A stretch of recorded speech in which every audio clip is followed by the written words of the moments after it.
You're now on your way to the ER. No, not that one.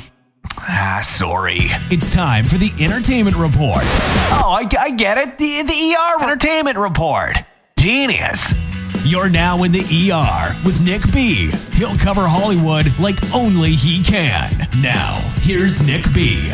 So, Dana White, the guy behind UFC, well, he was out and about and saw a FedEx employee loading up his truck and decided to film because, well, the driver was tossing the packages into the back of the truck instead of getting into the truck and placing them. That video went super viral, and now the FedEx driver was fired. My question is, how would you feel if this happened to you? And does this count as narking someone out?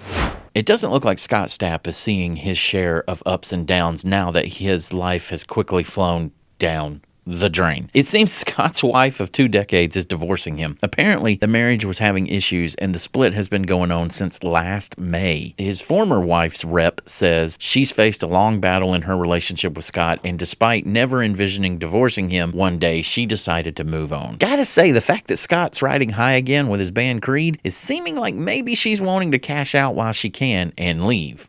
Whoopi Goldberg says she misses the old View because the one they have now is just, for lack of a better term, too woke. She says she misses the days when people would give the hosts some slack on what they've said, but not people hold them to it. While I get what she's saying, I don't remember the show ever not being what Whoopi called woke. How many alternative View co-hosts have they had? They don't keep them unless they're ass kissers. The show lost its credibility after Barbara left and after they fired Rosie. Say what you want about her politics, she's always willing to discuss, at least then she was. More specifically, Whoopi claims there used to be more debate in its heyday, a free exchange of ideas on the host's opinions without so much finger pointing. Now she feels people are more into playing the gotcha game, nitpicking the language rather than what the host means. This is just media as a whole, but it's nice to hear someone speaking out about it.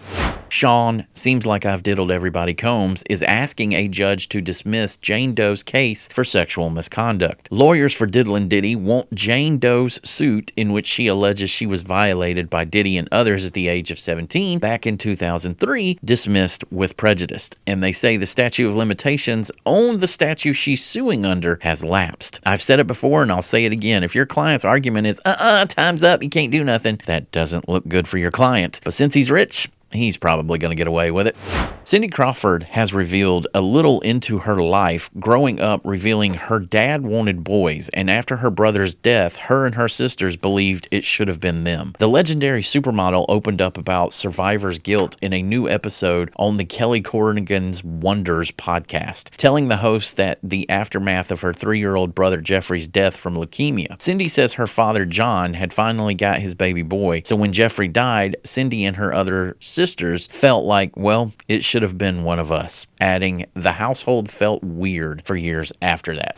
Lots of people died in Hollywood this last few days, and here is some of the rundown. Rudy Morano, the longtime comedian who was huge in the Latin community, died over the weekend. The comedian vet passed away after a stint in Los Angeles' ICU. His agent Mark Scroggs confirmed. He did not provide a cause of death. An interesting side note to this story is he ended up in the ICU while battling pneumonia, receiving dialysis treatment, and his wife, Arlene, couldn't find him, claiming the hospital told her he wasn't in the system. This sounds a little suspicious to me. Rudy was a giant in the LA game, appearing on Lopez Tonight back in the day and rubbing shoulders with comedians like Gabriel Iglesias, Sinbad, Craig Robinson, and more. Other Hollywood heavyweights like Ken Jeong and Chris Simpson posted about Rudy, lovingly telling stories on how the star helped them get their start on the comedy scene. He was 66.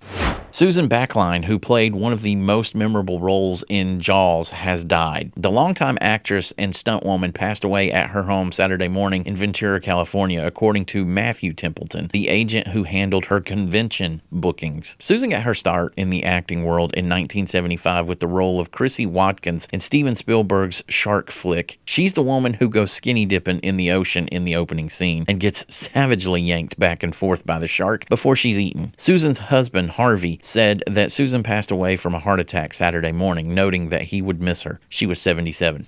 The king of B movies has died. Roger Corman, the legendary filmmaker of low-budget horror flicks who launched the Hollywood careers of Francis Ford Coppola, Martin Scorsese, and many others. The actor passed away Thursday at his home in Santa Monica, California, with his family surrounding him. His daughter Catherine confirmed his death but did not disclose a cause. He was 98 years old.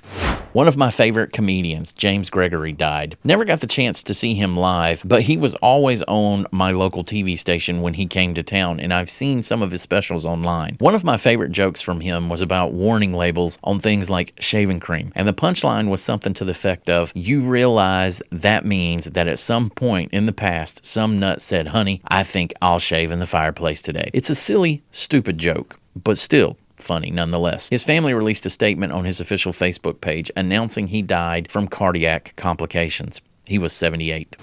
Sam Rubin, the longtime entertainment reporter for KTLA news station in Los Angeles, has died. Sam has been at KTLA since 1991, and he's been a mainstay in Southern California homes for decades, covering entertainment, movies, and TV news, which include memorable fun segments, celebrity interviews, and insightful reports that won him multiple Emmys. Sam was a beloved reporter, and many people from Hollywood have spoken out with enticing stories of the reporter. He was only 64.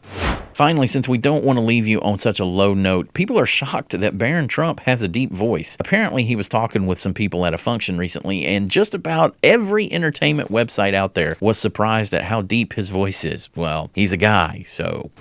That's going to do it for this episode of In the ER with Nick B. To learn more about me, visit www.nickbnation.com and be sure to follow me on all socials. I am at Nick B Talks. Y'all be good, and I'll see you next time.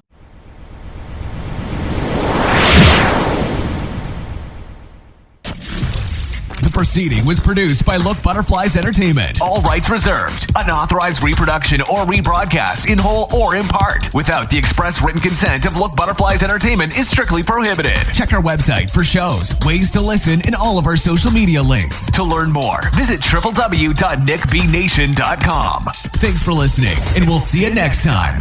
Look, butterflies.